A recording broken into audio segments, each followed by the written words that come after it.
இன்றைக்கான ஸ்பெஷல் வீடியோக்கான இது வந்து கடைசி பார்ட்டுங்க. நம்ம ஆல்ரெடி வந்து 4 பார்ட்டு போட்டாச்சு. பார்க்காதவங்க அத பார்த்துட்டு வந்துடுங்க. அப்போ தான் இந்த வீடியோ வந்து புரியும் அப்படின்னு தாங்க சொல்லணும். போன பார்ட்லேயே வந்து நம்ம மதுமிதாவை வந்து அந்த ரவுடிங்க எல்லாம் கடத்திட்டாங்கல்ல. உடனே நம்ம கௌதம் வந்து வீட்டில் உள்ள ஆளுகளெல்லாம் நம்ம வந்து சேவ் பண்ணணும் அப்படின்னு சொல்லிட்டு அவங்கள வந்து வீட்டுக்கு அனுப்பி வச்சிருவோம்னு சொல்லிட்டு அங்காள ஈஸ்வரி இருக்காங்களா அவங்ககிட்ட போய், பாட்டி நீங்கள் வந்து வீட்டுக்கு கிளம்புங்க, மதுமிதா வந்து விளக்கு போட போயிருக்கா, ஏதோ வேண்டுதல்னு சொன்னா, நான் முடிஞ்ச உடனே கூட்டு வரேன், எனக்கு ஒரு ஆஃபீஸில் ஒரு இம்பார்ட்டண்டான ஒர்க் இருக்குது அப்படிங்கிற மாதிரி சொல்கிறாங்க. அப்படியாப்பா, சரிப்பா, நீ வேணால் பார்த்து கூட்டு வா, நாங்கள் வேணால் கிளம்புறோம் அப்படின்னு சொல்லிட்டு அவங்கெல்லாம் கிளம்பிடுறாங்க. அவங்க கிளம்புன உடனே நம்ம போலீஸ்காரங்க தெரிஞ்சவங்க இருக்காங்க நம்ம கௌதமுக்கு, அவங்களுக்கு கால் பண்ணுறாங்க. சார் எனக்கு ஒரு சின்ன ஹெல்ப் அப்படிங்கிற மாதிரி சொன்னோடனே, சொல்லுங்கள் கௌதம் பண்ணிடுவோம் அப்படிங்கிற மாதிரி சொன்னோடனே, நான் ஒரு நம்பர் அனுப்புகிறேன், அந்த 2 நம்பரில் எங்கெங்கே இருக்குது லொக்கேஷன் மட்டும் எனக்கு ஷேர் பண்ணுங்கள் அப்படிங்கிற மாதிரி சொன்னோடனே, சரி சார் நீங்கள் பண்ணுங்கள் நான் பண்ணிடுறேன் அப்படிங்கிற மாதிரி சொன்னோடனே சரின்னு சொல்லிட்டு போலீஸ்க்கு அனுப்பினோடனே அவங்க வந்து லொக்கேஷனை வந்து ஷேர் பண்ணிடுறாங்க. அடுத்து வந்து காரில் போய்கிட்டு இருக்கிற மாதிரி தான் காட்டிக்கிட்டு இருக்காங்க. கௌதம் நம்ம அவங்க ஃப்ரெண்டு இருக்காங்கல்ல 2 பேர் வந்து காரில் போய்கிட்டு இருக்காங்க. அந்த நேரத்தில் வந்து சொல்லிக்கிட்டே போய்கிட்டு இருக்காங்க கௌதம், அவனுக்கு எவ்வளோ தைரியம் இருந்தால் நம்ம ஒய்ஃப் மேலே கை வச்சுருப்பான், பொம்பளை மேலே கை வைக்கிறவனெல்லாம் சும்மாவே விடக்கூடாது அப்படின்னு சொல்லிட்டு கோவத்தில் போய்கிட்டு இருக்காங்க. இன்னொரு பக்கம் பார்த்தா நம்ம மோகனும் ராதாவும் காரில் போய்கிட்டு இருக்காங்க. இன்றைக்கி இந்த கோயிலுக்கு வந்து நான் எதுக்கு வந்தேன், ஏன் வந்தேன்னு சொல்லிட்டு வரும்போது ரொம்ப கவலையோடு வந்தேன், ஆனால் இப்போ வந்து பயங்கரமான சந்தோஷமாக போய்கிட்டு இருக்கேன்.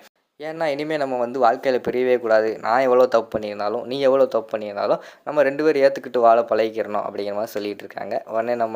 உடனே ராதா வந்து சொல்கிறாங்க, இதுக்கெல்லாம் வந்து நம்ம வந்து கௌதம் அண்ணாக்கு தான் தேங்க்ஸ் சொல்லணும் அப்படின்னு சொல்லணும். ஆமாம், கௌதம் ப்ரோக்கு வந்து நம்ம தேங்க்ஸ் சொல்லியே ஆகணும், அவருக்காக நம்ம ஏதோ பண்ணியே ஆகணும் அப்படின்னு சொல்லிட்டு அவங்க ஒரு பக்கம் போய்கிட்டு இருக்கிற மாதிரி தான் காட்டிக்கிட்டு இருக்காங்க. அங்கிட்டு பார்த்தா அந்த ரவுடி வந்து நம்ம மதுமிதாவை மிரட்டிக்கிட்டு இருக்காங்க. ஒழுங்காக உண்மையை சொல்லிடு, இல்லைன்னா உன்னை சும்மா விட மாட்டேன் அப்படிங்கிற மாதிரி சொல்லிகிட்டு இருக்காங்க. என்ன உண்மையை சொல்கிறது அப்படிங்கிற மாதிரி கேட்ட உடனேயும் அந்த கௌதம் வந்து அந்த இட பிரச்சனைக்கு வரக்கூடாது, அந்த இடத்த ஏலத்தில் நான் தான் எடுப்பேன், ஒழுங்காக ஃபோன் பண்ணி சொல்லு, அவன் வரக்கூடாதுன்னு சொல்லி உன்னை விட்டுறேன் அப்படிங்கிற மாதிரி சொல்கிறாங்க.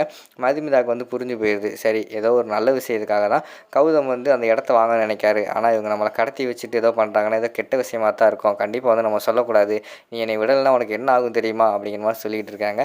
எனக்கு ஒன்றும் ஆகாது, கௌதம் மட்டும் ஏலத்துக்கு வந்தானா நீ தான் உயிரோடு இருக்க மாட்டேன் அப்படின்னு சொல்லிட்டு அந்த ரவுடி வந்து போயிடுறாங்க. டக்குன்னு அடுத்து வந்து உண்மையை சொல்லுன்னு நம்ம இவங்களை மிரட்டிக்கிட்டு இருக்காங்க மதுமிதாவை. அந்த நேரத்தில் கௌதம் வந்து மாசாக என்ட்ரி கொடுக்காங்க, ஒரு ரவுடி அடித்து போட்டு உள்ளே என்ட்ரி கொடுக்காங்க. அடி எல்லாத்தையும் வெளுன்னு வெளுக்க ஆரம்பிச்சிடுறாங்க. கடைசியில் வந்து 2 ரவுடிங்க பிடிச்சிக்கிறாங்க. அந்த நேரத்தில் லாக் பண்ணிடுறாங்களா, அவங்களால ஒன்றும் செய்ய முடியல. அப்போ பார்த்தா டக்குன்னு நம்ம மோகன் வந்து என்ட்ரி கொடுத்துட்றாரு. அவர் வந்து சப்போர்ட் பண்ணி கடைசியில் பார்த்தா நம்ம மதுமிதா வந்து காப்பாற்றிடுறாங்க. காப்பாற்றிட்டு இவர் வந்து சொல்கிறாரு, நம்ம கௌதம் வந்து சொல்கிறாரு, அந்த இடையெல்லாம் வேணாம், என் குடும்பத்து மேலே கை வச்சிட்டான், இனிமேல் வந்து அவனை கூட போட்டி போட வேணாம், நம்ம வந்து பிஸ்னஸில் ஜெயிக்க பார்ப்போம், அவன் கூட ஜெயிக்க வேண்டாம், நான் வேறு இடத்த வாங்கிக்கிறேன் அப்படிங்கிற மாதிரி சொல்லிக்கிட்டு இருக்காங்க.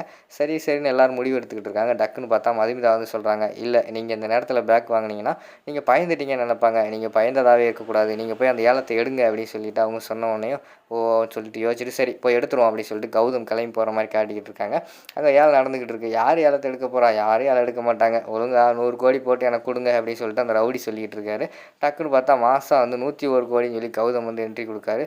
ஏய் நீ எப்படி வந்த அப்படிங்கிற மாதிரி கேட்டவொடனே, அதை அவன் அடியாள்கிட்ட போய் கேளு, அவன் என்ன நிலைமையில் இருக்காங்கன்னு பாரு அப்படிங்கிற மாதிரி சொல்கிறாங்க.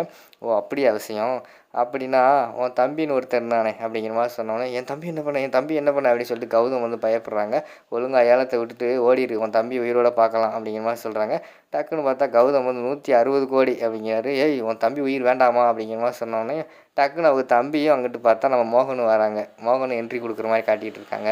உடனே மோகன் வந்து சொல்கிறாரு, ப்ரோ நீங்கள் சொன்ன மாதிரி உங்கள் தம்பியை ஃபாலோ பண்ணிட்டு போனேன், அட்டாக் பண்ண வந்தாங்க, நாங்கள் 2 பேரும் அடித்து போட்டு இங்கே வந்திருக்கோம் அப்படிங்கிற மாதிரி சொல்கிறாங்க. பார்த்தேல என் குடும்பத்தை உன்னால் எதுவுமே பண்ண முடியாது, ஒழுங்காக ஓடிடு அப்படிங்கிற மாதிரி வந்து நம்ம கௌதம் வந்து ஏலத்தை எடுத்துகிட்டு மிரட்டுறாரு. அந்த இடத்துல வந்து அந்த ரவுடி வந்து உன்னை சும்மா விட மாட்டேன் அப்படின்னு சொல்லிட்டு கோவத்தில் போகிற மாதிரி தான் காட்டிக்கிட்டு இருக்காங்க. அதோட பார்த்தீங்கன்னா கடைசி பார்ட்டை வந்து முடிச்சிடுறாங்க.